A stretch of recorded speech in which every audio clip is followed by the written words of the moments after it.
Bonjour, aujourd'hui nous allons faire un cours sur le comportement professionnel. C'est un cours de soft skills. Je vais vous faire une petite introduction, je vais vous donner une définition simple et quelques conseils. Alors je rappelle, les compétences douces ou soft skills sont des qualités interpersonnelles et comportementales généralement non verbales. C'est un atout professionnel pendant la recherche de l'emploi ou l'embauche.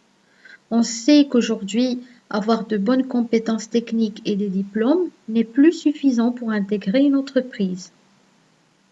Au sein du monde professionnel, il est donc très utile de faire preuve de compétences comportementales et l'une de ces compétences que nous verrons aujourd'hui, c'est le comportement professionnel. Alors, qu'est-ce que c'est que le comportement professionnel? C'est la manière organisée de se conduire et de se vêtir dans un milieu du travail. C'est un savoir-être et un savoir-faire relationnel. Il consiste à se conformer aux normes techniques et éthiques de sa profession.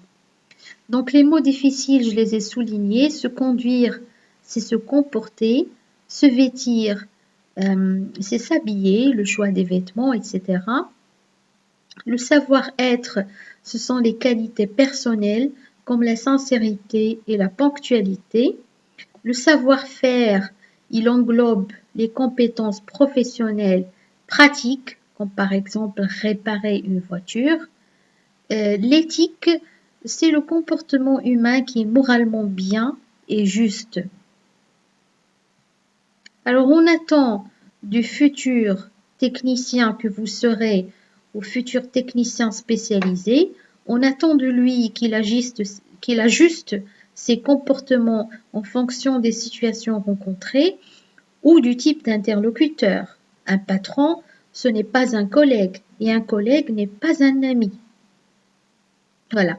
Donc vous sortez de l'office de formation professionnelle et de promotion du travail ou vous sortez tout juste de l'université et vous ignorez comment fonctionne le monde du travail. Je vous rassure, un comportement professionnel, ça s'acquiert avec le temps, au fil de son expérience professionnelle. Il demande une certaine compréhension de l'entreprise. Donc que vous travaillez au sein d'un bureau, d'un hôtel, d'un hôpital ou d'un restaurant ou un laboratoire, chaque environnement de travail, il a ses propres codes vestimentaires et a sa propre culture. Mais je vais vous donner une base universelle d'attitude professionnelle.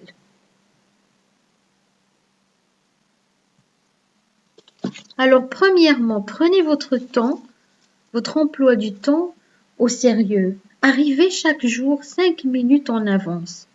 2. Habillez-vous bien. Portez une tenue professionnelle, par exemple une chemise à manches longues, comme sur la photo, un pantalon de tailleur ou une jupe, un blazer ou un cardigan et des mocassins.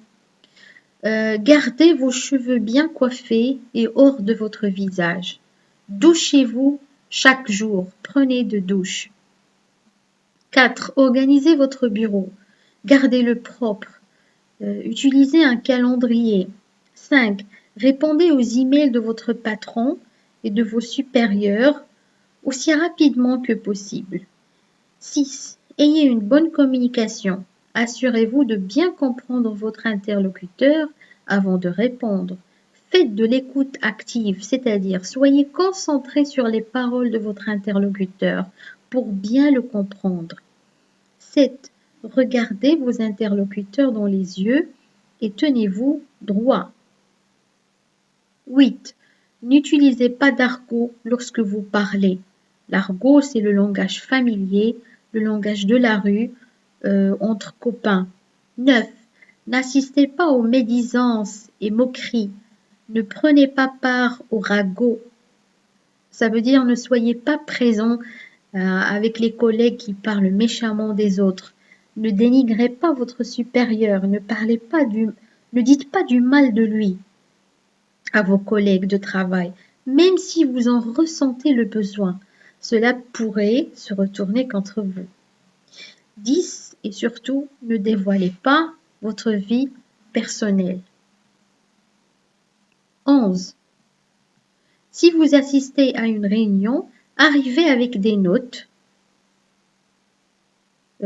Écrivez à l'avance les choses dont vous voulez parler ou les questions que vous comptez poser, etc. 12. Soyez fiable. Ça veut dire, soyez quelqu'un sur qui on peut compter. Par exemple, ne promettez pas de faire des tâches pour lesquelles vous n'êtes pas qualifié, que vous ne maîtrisez pas.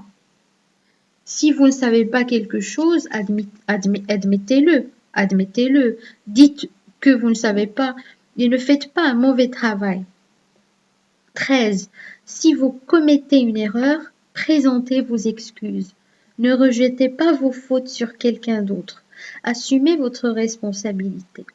14. Soyez honnête avec vos collègues et vos supérieurs. Ne dites pas de mensonges. Si un projet va mal, exprimez à votre supérieur vos besoins. Demandez de l'aide. Mais ne mentez pas en disant que le projet avance bien alors que c'est le contraire. 15. Même si vous avez décroché un boulot, développez toujours votre savoir-faire et vos compétences douces. Lisez des livres, des articles, bouquinez, assistez à des formations. 16. Respectez vos collègues et vos patrons ou supérieurs.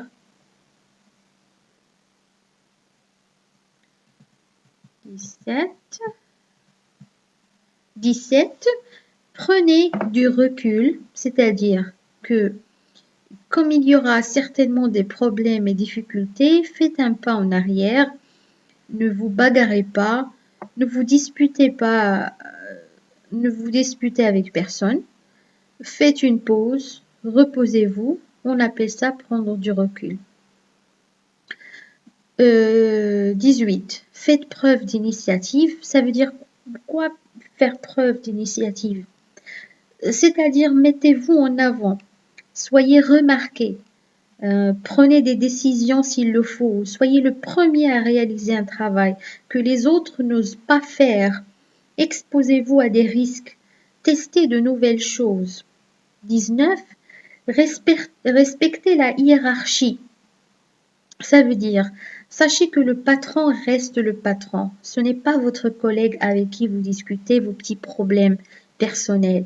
Maintenez une distance acceptable avec votre supérieur. Ayez en tête que c'est lui qui vous a embauché ou qui gère votre évolution de carrière. Il vous évalue, il fait votre évaluation. 20. N'oubliez pas les mots magiques. Quels sont ces mots magiques? Bonjour, au revoir, s'il vous plaît, merci. Ces formules de politesse s'adressent à tout le monde, de l'ouvrier au cadre. Ne faites pas de racisme social. 21. Proposez votre aide sans que cela soit exagéré. Demandez des conseils. 22. Adaptez-vous au changement. Par exemple, tâchez de vous adapter aux horaires. Quelquefois, vous pouvez rester un peu plus longtemps le soir si un dossier important ou si un travail est non terminé. Cela va prouver votre capacité à vous adapter. 23. Ayez l'esprit d'équipe. Ça veut dire quoi l'esprit d'équipe? Ça veut dire partager vos informations et vos fichiers s'il le faut et s'ils ne sont pas confidentiels. Optez pour l'entraide avec les membres de l'équipe. Privilégiez la réussite du groupe et non pas la réussite personnelle. Travaillez en équipe. Donc 24. Faites preuve de motivation au travail. Si vous aimez votre travail, votre dynamisme et motivation seront remarqués. 25. Sachez gérer les conflits. Allez vers la recherche de solutions. Et ne vous attardez pas sur les querelles. Les querelles, ce sont les conflits. 26. Faites preuve d'intelligence émotionnelle. Alors, l'intelligence émotionnelle, je vous invite à voir ma vidéo sur l'intelligence émotionnelle, comme c'est un long cours. Dernièrement, Gérez votre stress. N'attendez pas à ce que le stress vous submerge. N'attendez pas que le burn-out arrive. Le burn-out, c'est-à-dire le grand stress. Prenez des pauses, méditez, sortez en promenade, allez à la mer, déstressez-vous. Voilà. Sur ce, je vous dis merci d'avoir suivi cette leçon et on se voit dans la séance prochaine.